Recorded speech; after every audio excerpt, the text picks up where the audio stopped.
Hey everybody, this is LW Gaming and welcome for another tower review video. This time around, we're gonna take a look at the Flamethrower. The Flamethrower is one of the most interesting tower to have as a support and as well as the crowd control.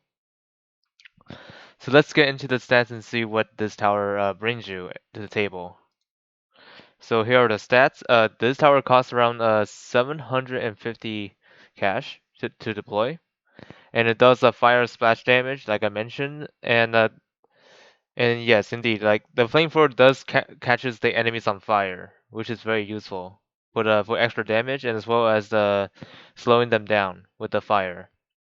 And then ground placement tower, it is a ground placement tower, so this is no weakness, so you can actually use it wherever you want, but however, as long as you put it on the path, because the range isn't that great. And they cost and they need 1,000 credits to in order for you to buy it for yourself, so you can try it out on your own. So let me show you the upgrades what this tower has. Although I was supposed to get this video originally by the other day, but somehow I forgot to set it up properly. So sorry about the lack of gameplay. So let's show you all the upgrades right now. So for the upgrades, we have like for level 2 is gas mask, which is 400. It increases the range of the flamethrower by a moderate amount. Increases the size of the flame shot by the flamethrower. And level 3 is a bigger flames, 900. Increase burn duration from 3 seconds to 5 seconds, which is a 2-second increase.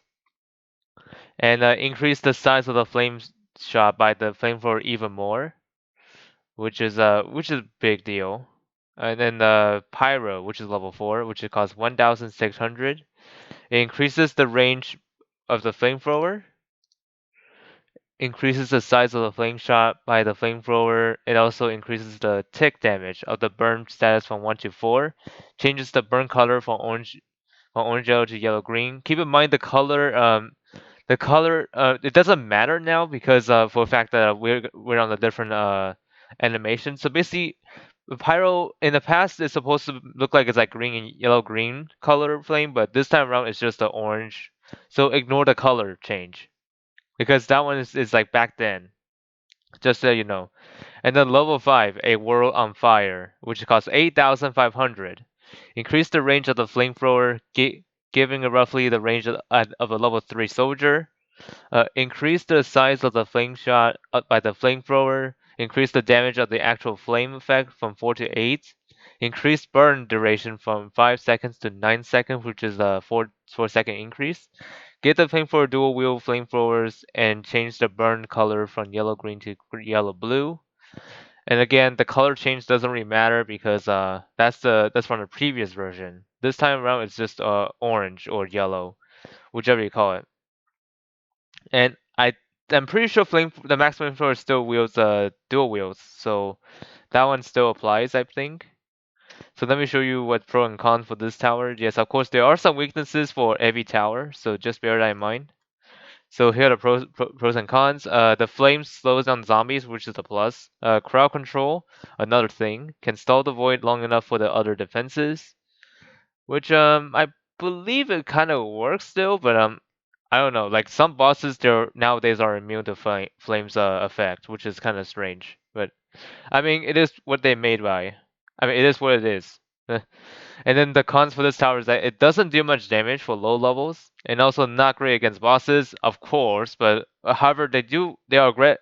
They're great at slowing them down, but not great by damage. Yeah, by damage only. And then small range, which is for low levels. So basically, if your flamethrower isn't that high, this could be your flaw. Like just keep that in mind. And then here are the tactics of how you can use this effectively. Use the flamethrower in the area where it can hit enemies multiple times, such as bends or corners. It is best to use as a stall tower, and the extra slowness it provides can be crucial for a life and death scenario.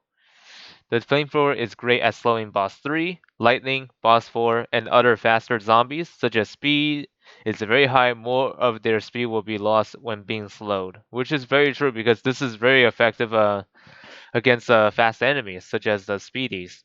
Use the flamethrower to stall Void. The stall effect can potentially stall it long enough so the other team loses. Void stuns permanently stuns the flamethrower. Yeah, so be careful. Like Void's stun for some reason permanently stuns the flamethrower. So sell it if it gets stunned. I think the permanent stun is patched with with a stun timer update, which I think is already patched. Just in case if it's not patched, just to be warned about that. So let's talk about the trivia and see what kind of effects the flamethrower has.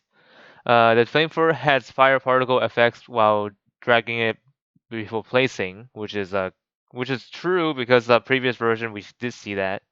The ugly icon of flamethrower when upgrading to level 4 is the image of the pyro from the game Team Fortress 2, also known as TF2.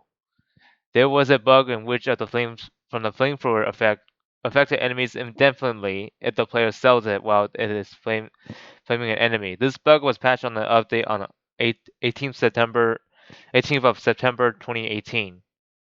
So yeah, in the past, like before the patch happens, flamethrower used to be so broken back then. Like so, for example, if you sell the flamethrower when the zombies are on flames, they'll be on fire forever, which making them very slow and they cannot speed up anymore because the flame stays on them, which is a game-breaking bug.